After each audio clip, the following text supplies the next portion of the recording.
How's it going? We're going to be talking about some of our favourite email marketing metrics today. I'm Jamie and here's James, and we're from the Inbox Club. Do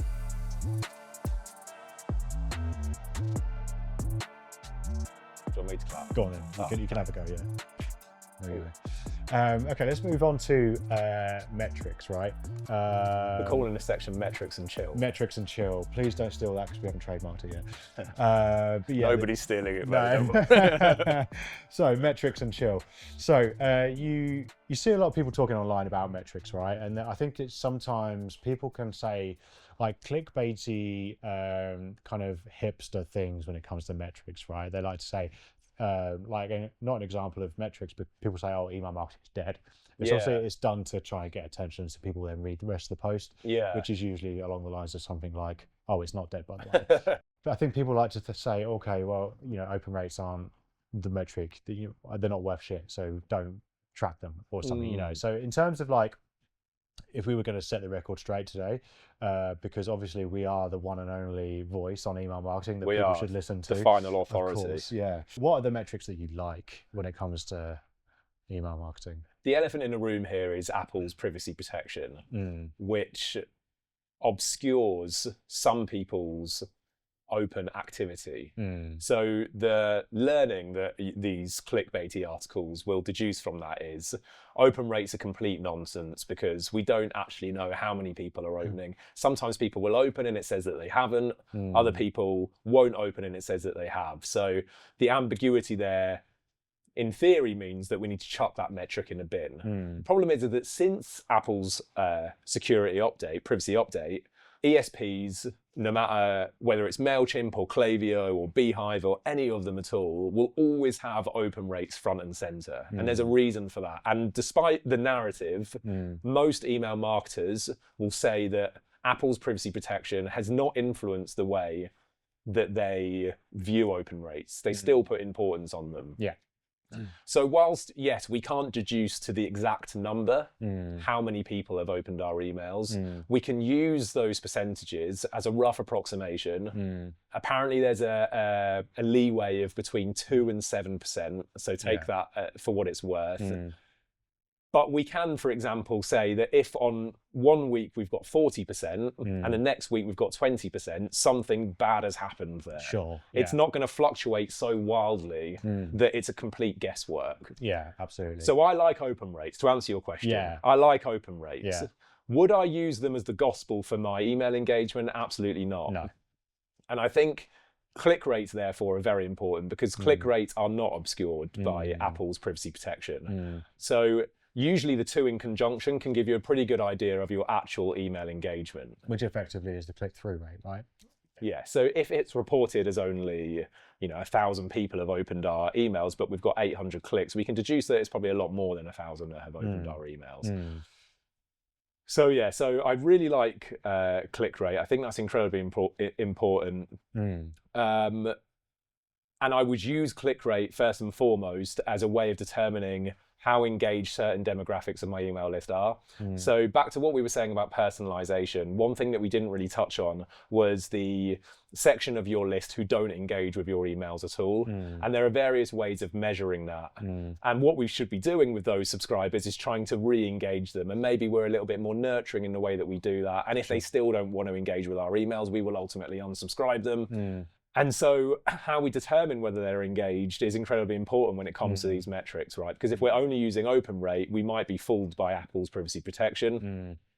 Instead, I think click rate is the better measure.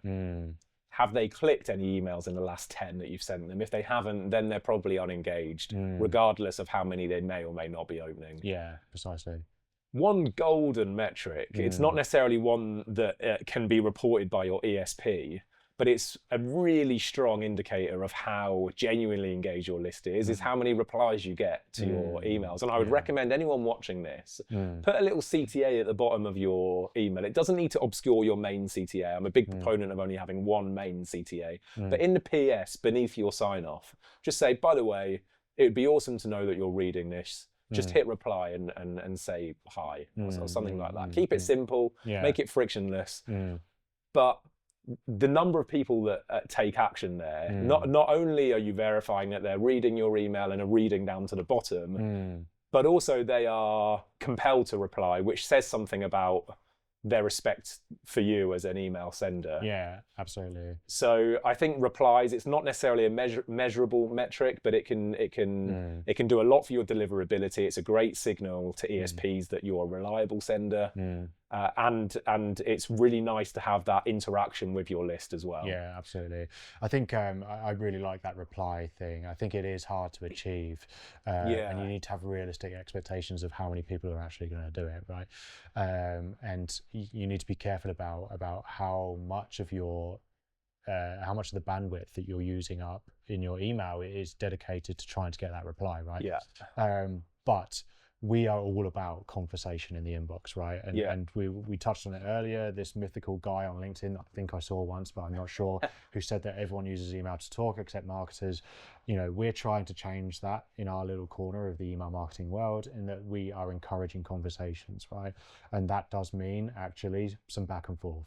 And that looks like replies and forwards. You can't track forwards very well, but you know, in terms of replies. So yeah, I'm all for that. And you know, I see some great ones in your newsletter business. Sorry to bring it up again, but please do, by all means. Yeah. You know, if it's the fantasy football one, it's kind of like, okay, well, PS, who did you captain this week? Hit reply and let me know.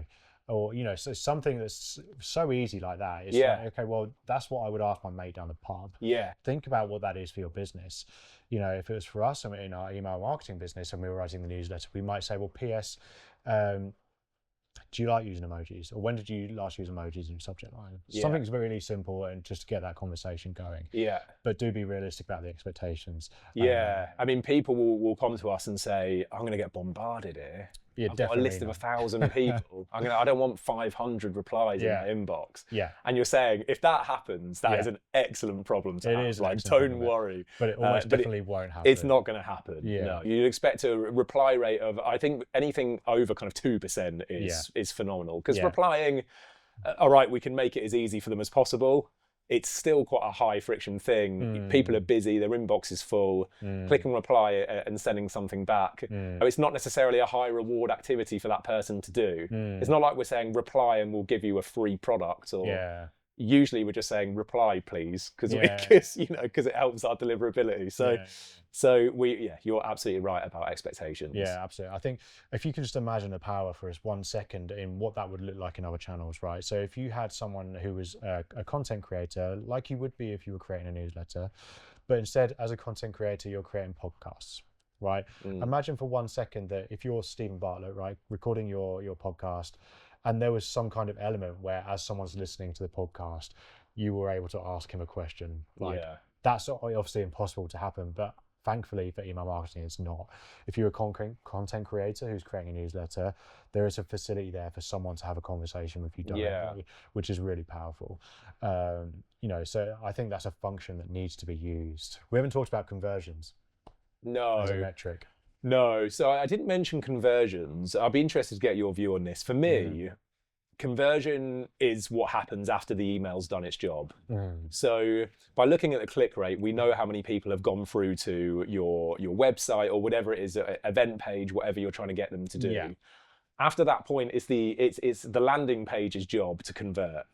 So whilst conversions are really important, it's I suppose a top line metric that we're promising our clients. You know, we want ultimately all of our email activity to yield conversions. There are so many variables after the email has been clicked on that determine conversions. And it could be something to do with the UX that makes it difficult to find for the customer to find where to actually purchase the product. It could be that your payment system is down. There are so many reasons why conversion might not come through. So I would say for us, we will say to our clients, look, we will send people to your website and we'll do better than you're doing at the moment, but you're still going to have to pull some of your weight here. You know, we can't legislate for what's going on after that.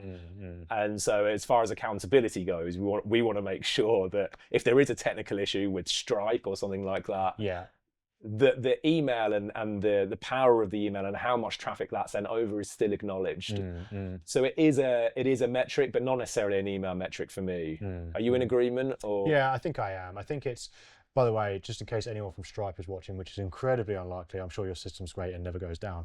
But it's for me, yeah, email marketing is one part of that conversion journey, right? So it's an incredibly important part. Yeah. From my view, I would say it's one of the main components, obviously, of that conversion journey. But it's not the only actor on stage for that performance, right? There are other parts of it. So, the landing page needs to be good. In terms of UX, in terms of its copy, in terms of its functionality, in everything. It's quite easy. It's not so easy, sorry, to portion or to attribute the success of a conversion as it is for opens and clicks, right? Because that's obviously attributed to email. So I get what you're saying.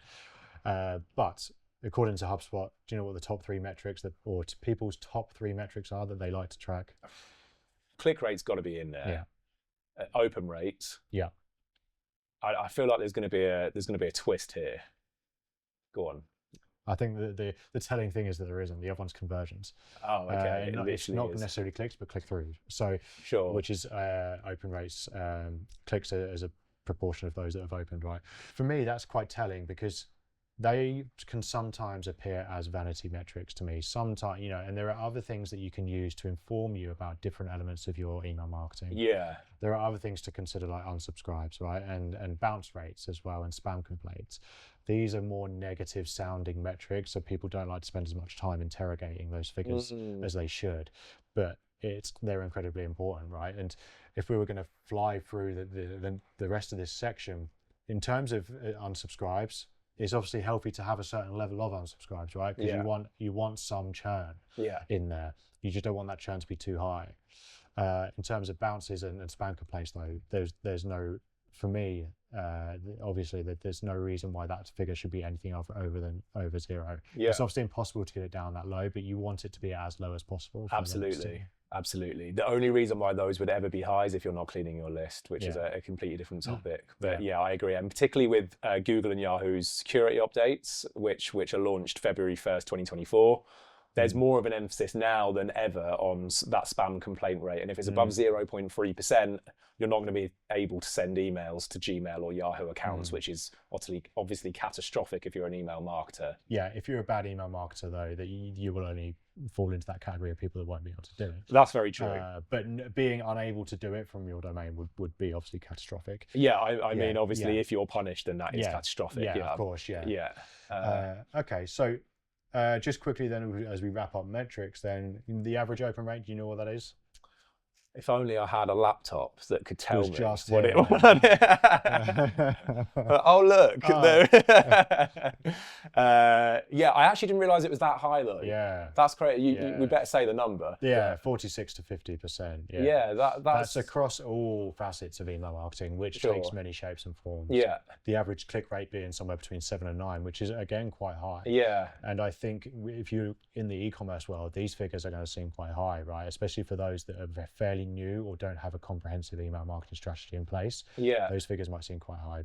But there are many facets of email marketing, of which some of them will naturally report higher engagement metrics. Yeah, of course. Yeah, I think it's really important. You mentioned vanity metrics earlier. I think one thing I would stress in this section is that things like click rate, you would probably rather have a 2% click rate on an email that's only about selling a product than a 9% click rate that is asking your subscribers to respond to a poll or something like that. Yeah, or click through to a blog post or something, Yeah, exactly. Yeah. Whilst those things are great, you're right to say that 2% clicks on an e-commerce newsletter that's selling a product could be absolutely huge from a revenue perspective. Yeah. And there are some newsletters that I subscribe to that are only links, and the only reason you would ever open them is just to go through to a blog post it's directing you to. So they report click rates of 20-25%. Yeah. But that's all there is to them. Yeah. And so we need to take them with a pinch of salt. There is some relativity here. So I guess if we were going to wrap this up in one nicely